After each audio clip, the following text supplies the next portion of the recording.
Yan, so magandang hapon mga ka-viewers. Yan, dahil hapon na eh. So yan, welcome back ulit sa aking channel mga ka-viewers. At dito sa hapon na to ay mayroon tayong i-repair na kung nakita nyo, isa po itong floodlight. Yung nilalagay ito sa yung mayroon itong sa poste mga ka-viewers, ito sa poste. Yan, so tawag ito floodlight solar. So reklamo na mayari nito mga ka-viewers ay nagcha-charge naman daw siya, pero sa gabi ay hindi siya umiilaw. Ayan, ang problema nito. Sa araw, nagbe-blink yung kulay red, pero pag sa gabi na, kahit anong operate nila sa remote, ayaw talagang mag-on itong kanyang ilaw. Ayan. So, bago lang daw ito mga ka-viewers, at yun, nilagyan pa nila ng dito tape. Nilagyan ng tape mga ka-viewers. So, dinala sa akin. So ayan, inopen ko dito mga ka-viewers, yun. Siguro hindi nila inopen nila dito. So nakita ko ay ito, tanggal yung isang linya, yan o. Tanggal yung isang linya ng wire. Papunta dito sa ito. Itong wire na to ay negative na galing sa panel. Galing dito sa kanyang pinakang panel. So sa madaling salita, walang supply na nakakarating dito galing sa kanyang panel mga ka-viewers. Yung galing sa baterya, mayroon naman.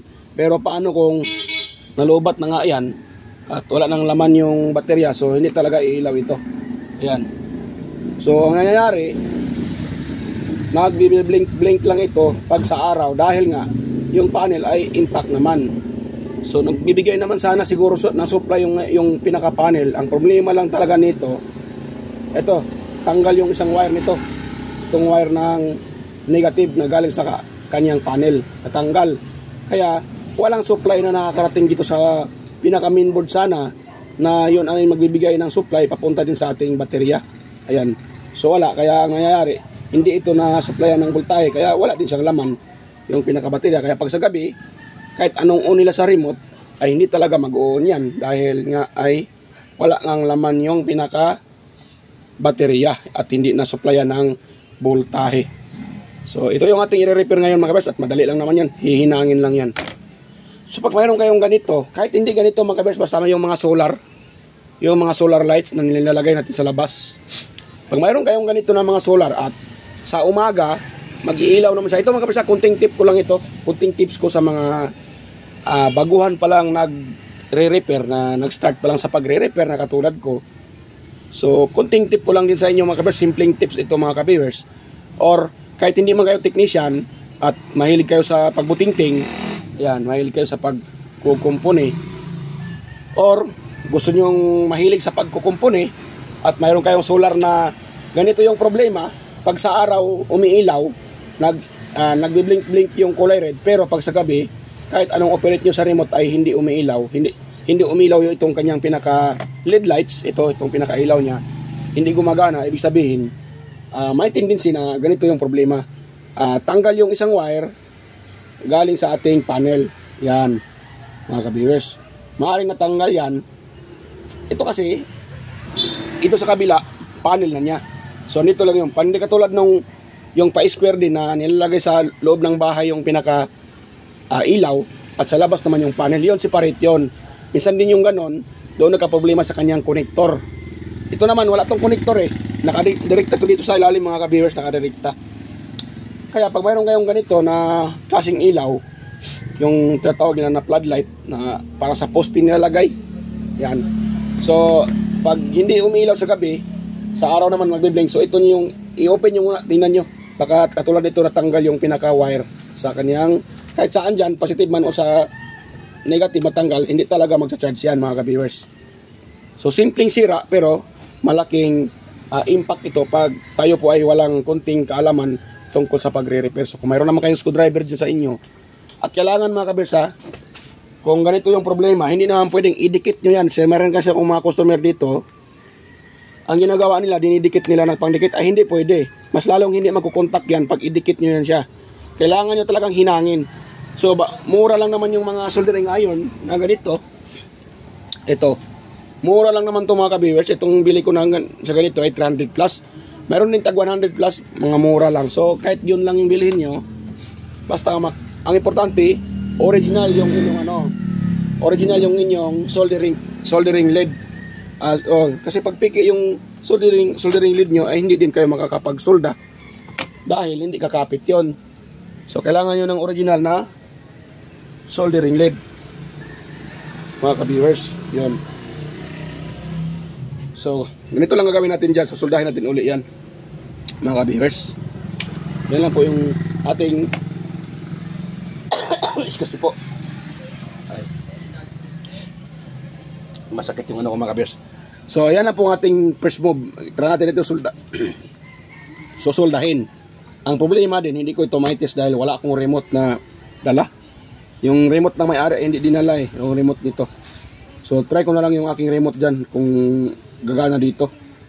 Yan. So dyan lang kayo mga ka-viewers, ha. So yan pala, bago pa tayo mag-start. Sa mga bago pa lang or sa matagal na dito sa aking channel na hindi pa nakapag-subscribe, huwag niyo pong kalimutan mag-subscribe, mga ka-viewers, at pakipindot na rin yung bell button at ilagay sa all para ma-notify kayo pag mayroon kayong bagong upload. At huwag na rin kalimutan i-share sa iba, mga ka-viewers, yung aking video para makatulong din tayo sa mga gustong mag-DIY, mga ka-viewers. Ayan, at huwag na rin kalimutan i-like, mga ka-viewers. Yan, so dito tayo. So mayroon akong lead dito, soldering lead. Ating hihinangin yan, mga ka-viewers. At tara nating iilaw kung may laman pa ba yung kanyang baterya. Yan. Tatakan mo natin ito ng panghinang or soldering lead yung kanyang contact. Yan. So ang importante dyan, mga ka-viewers, huwag nyo siyang sa bagay, medyo distansya lang naman yung niyan. Basta huwag nyo lang pagdikit-dikitin yung mga contact sa paghinang. Yan. Kasi pag magdikit-dikit yan, hindi din pwede. Baka mas lalong masira, mga ka-viewers. So yan. Itong hinangin, mga ka-viewers. Ito pala ay na-repair na. Ano? Meron ng electrical tape, mga ka-viewers. Na-repair na ito. Kasi meron ng electrical tape Yan. Ingay ng mga motor, mga viewers. Dito kasi tayo sa tabing daanan yung ating pwesto, kaya maingay. Ayaw ko pa sanang mag-repair, mga ka-viewers, dahil hindi pa tayo magaling ay natamaan tayo ng trangkaso. Hindi pa ako okay, mga ka-viewers, pero pinilit ko pa rin mag-repair para hindi ako matambakan, at sa ganun pa rin mayroon tayong pang bigas-bigas. Yun. Yun,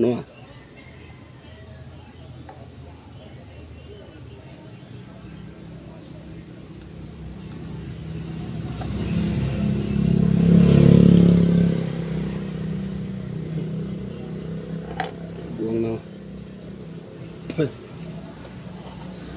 Ano pala to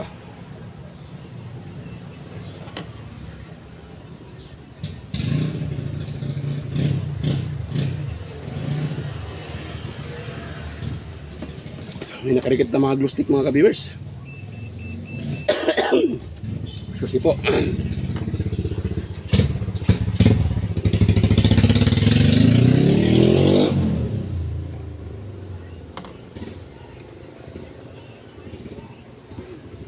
may nakadikit na glue stick.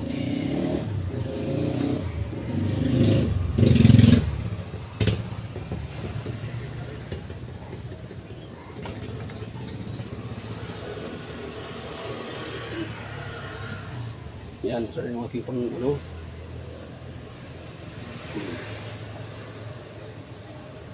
So simpleng sira lang ito, mga ka-viewers, pero kailangan nyo pa rin ang gamit.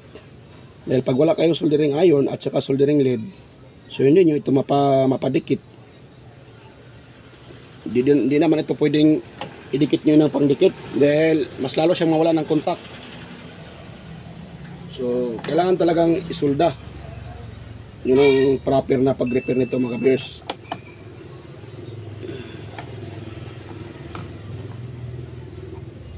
Nakita ko kasi yung iba, dinidikit nila ng pangdikit, hindi pwede. May tendency na hindi magkukontak yun, mga ka-viewers. At sayang lang yung inyong pagod doon. Yun. Yan, pwede na yan mga viewers. Nakadikit na yung ano natin. Yung natanggal na wire. So yan. Dahil na ano na yan, ito nating i-remote kung gagana pa ito sa ano remote. Ano pa itong ano, parang pala itong nalubat at ito nalubat at ito mga ka-viewers ha. Yan. Wala kasing araw dito sa ano hindi siya matamaan ng araw dito sa loob, kaya yung gumana. Yan, itetest muna natin kung mayroon pa bang laman tong baterya niya mga ka-viewers.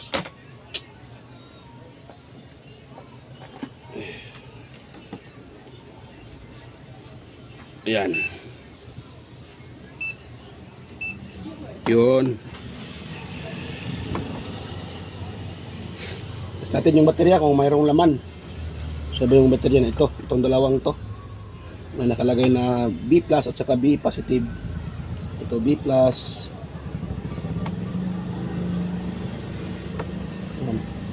At saka B positive. Ito yung isa. Yan, 3 volts, 3.3. So 3.3.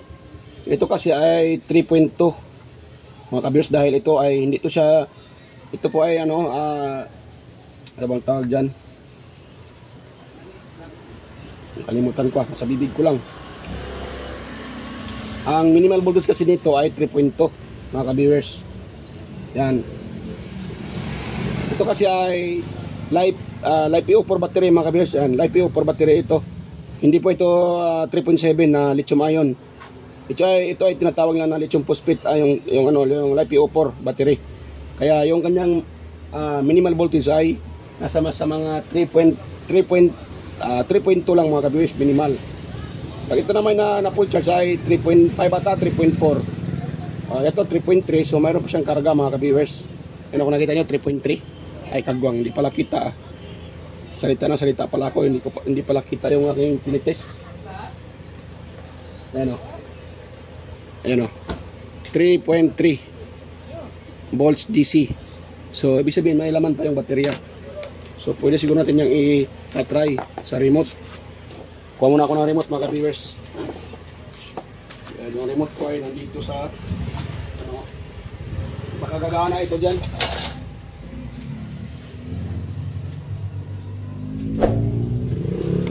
So ano kasi yan mga viewers, mayroon siyang sensor, yung tinatawag na motion sensor.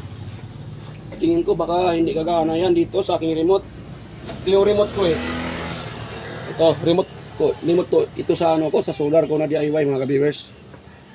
So try natin itong i-on. Ayun, yung solar ko na nag-on. Kagwang mga ka-viewers. Ayaw niyang gumana yung solar ko yung gumana mga ka-viewers. Hindi ito. Ayan, hindi talaga gagana ito mga ka-viewers dahil wala akong remote niya So, yan.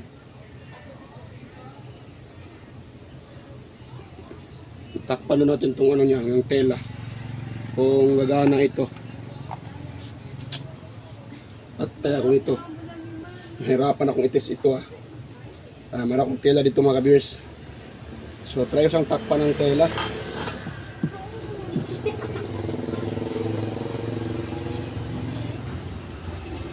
Problema, mahirap ito yan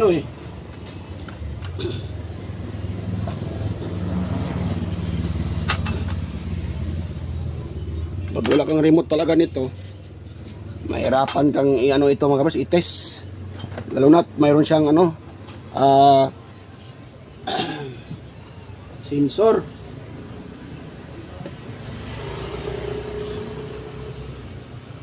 Natabunan ko na. Ayaw pa rin umilaw Yan, i-test mga ka-viewers.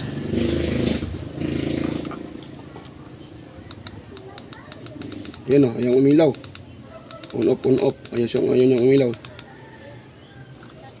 Yung barok na talaga.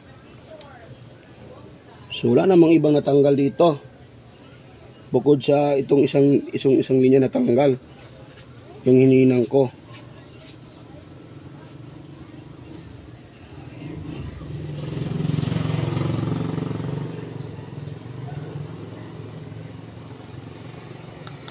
Yan. Ano nang gumana mga kabers? Wala kasi akong remote nito eh. Hindi din na lang may-ari ang remote nito, kaya sila na lang ang magtitest nito sa kanilang bahay. Basta nakita ko naman yung problema yung natanggal. Kung sakaling mayroon pang ibang problema, pwede namang ibalik na nila dito sa akin. Hindi ko kasi ito may test eh. Ano, nilagyan ko na ng ano, pero ayaw pa rin niyang mag-activate yung ilaw. May laman naman yung baterya eh, 3.3. Kasi 3.2 to pag ano eh, itong baterya na to. Meron namang 3.3. Mga ka-viewers. Yan. So try ko nang dalhin sa labas mga ka-viewers ha. Patamaan ko ng ano, sikat ng araw. At mga ka-viewers ha. Ulan ko muna kayo, sandali.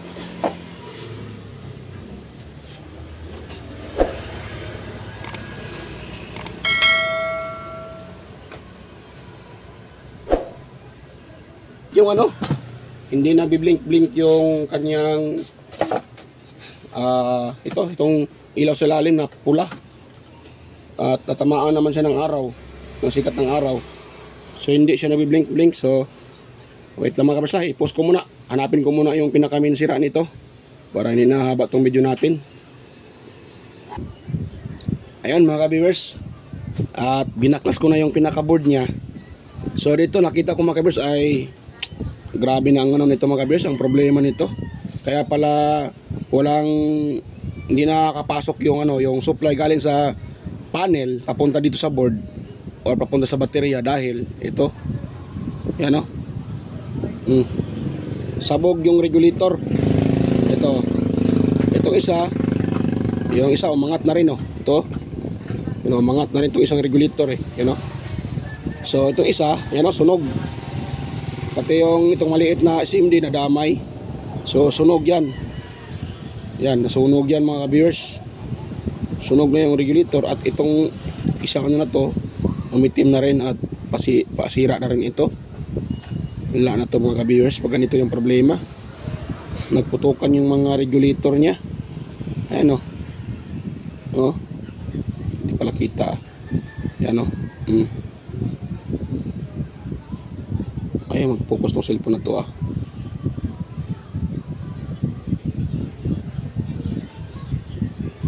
Yan. Yan o.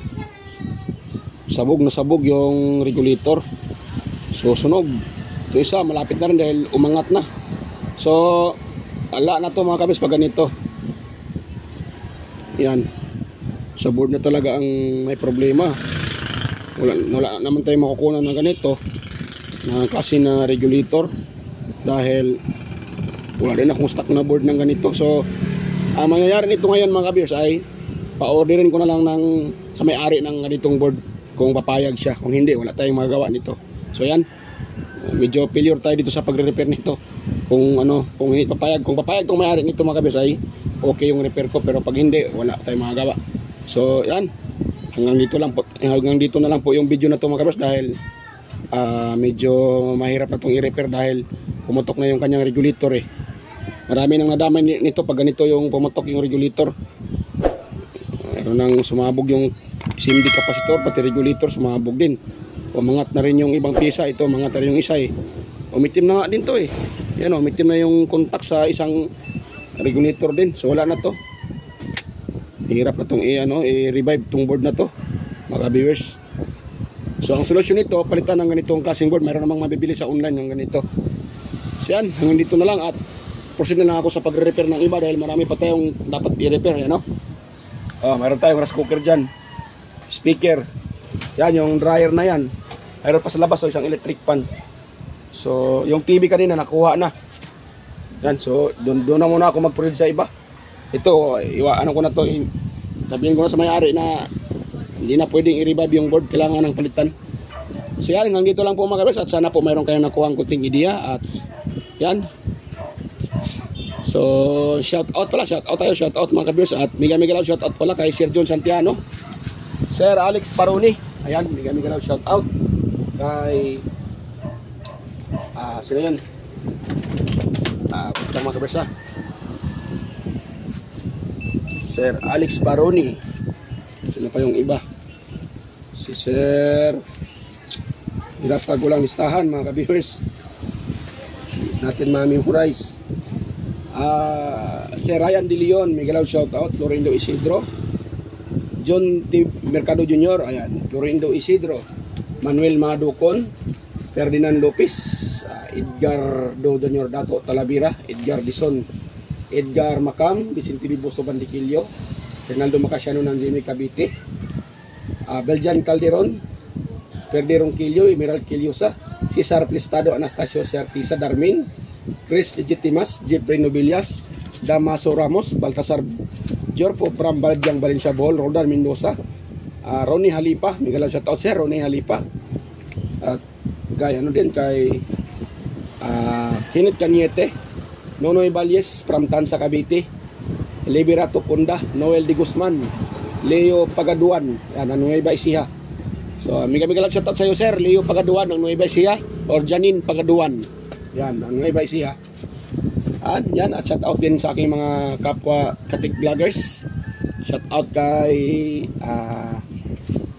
Andy Tech, Andy Rabino TV Tech, Inting Butingting, Andy Rabino to, Maya Vlogs, Telepicture, West Jojo Tech, Ricardo Bernardo, Pix in Review, Yoda Tech TV, John P. Technician, Noda Po Studio, Artic TV Official, kay Ang TV ko, ayan, may shout out sa iyo idol, Ang TV ko, ayan, shout out. At kay ano pala, Ortic TV Official, ayan, Jimenez Iban Vlog, Phil-Am Country Living, White Perry, Horseshoe TV, Bullet Train Channel, JJ Channel, Soktik TV, Kiri Mendoza Vlogger, ayan, H-Tick TV, Nelt Vlog, GFC TV, John Taperla TV, Maris Diaries, Kakay Vlog, Music Hub, Inkin DIY, kay Master GT Rewinding, ayan, mega love shout out sa iyo Master GT Rewinding, mega love shout out. Kay CB21 Vlogs, mega love shout out sa iyo idol, CB21 Vlogs, Berbel Mads, Bongbik TV, GT Rewinding, ayan, Capti Adventure, Ang TV ko, ayan, tapos pa siya Ang TV ko, mega love shout out sa iyo idol, Ang TV ko. At sino pa yung iba? Guido Flores Jr. Halen, Len Abali Lifestyle, Cebuan ng Amaw, Just Electronics Vlog, Rochoy Fishing Adventure, Mercy Wiram, Amigos Amigas, Janin Gracia, Leotech, DJS Channel, Tay Jersed, Lex TV Official, Heroes Florex Miss Vlog, Life in Japan Countryside, Abi the Explorer, Daniels TV Vlog, Nanatanan, Maskarang Vlogger Puno, kay Aling Pips, Po the Expert, Justado Vlog, at kay Island Store, Mix Vlog, kay sino pa yun? Guyits, Master Guyits Kalikot, mega love shout out. Yan. Kay sino pa yun? Kisnel Channel, 3M Vlog, GWG Ward, Darwin Tech, Farmer Boy TV, Roger Cedric, DJDisc Hunter, Eprasbio, Miss Jamie Baliena, DGM Mix Vlog, ayan, mega love shout out sa iyo idol, DGM Mix Vlog, Wellmas Music Vlog, Monarch Smart TV, Michael Jackson, PBJ Vlogger Pan, Kayari Vlogs,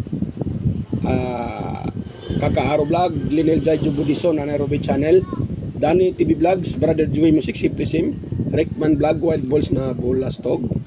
So mega love shout out sa inyo mga master at mga loads. So yan, hanggang dito lang po yung ating pagre-repair at wala tayong ano dito mga kabiyers dahil sira nga yung board.